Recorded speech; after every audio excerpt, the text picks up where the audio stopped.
Hello, my name is Monique Guilford, and I am in Stamford, Connecticut today, attending the Power of Driving Your Career seminar.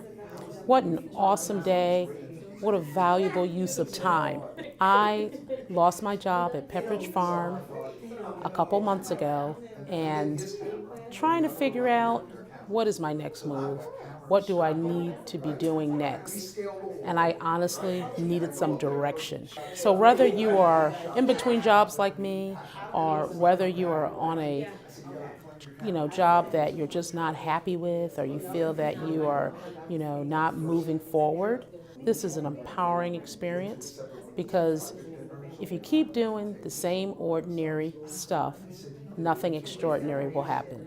So it's a great way to hear other people's experiences, learn about other people's challenges, but also give you some insight to help you get on track and take some type of empowerment into owning your own career.